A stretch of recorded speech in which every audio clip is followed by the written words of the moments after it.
This is AP News Minute. Michelle Bachmann is set to kick off her presidential campaign. The Minnesota Congresswoman will make a formal announcement in her hometown of Waterloo, Iowa, before moving on to campaign stops in New Hampshire and South Carolina.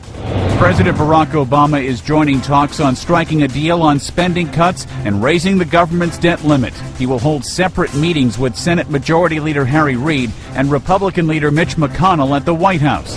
Floodwaters from the Souris River are beginning to recede slowly in North Dakota, but officials warn that Minot won't be clear of danger until the water falls significantly later this week. Some 4,000 homes were damaged by the flooding.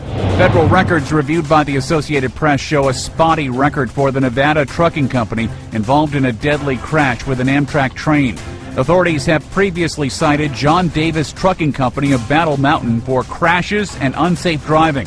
A driver for the company drove a truck through a crossing gate and into two double-decker cars Friday, killing him and 5 others on the train. Ed Donahue, The Associated Press, with AP News Minute.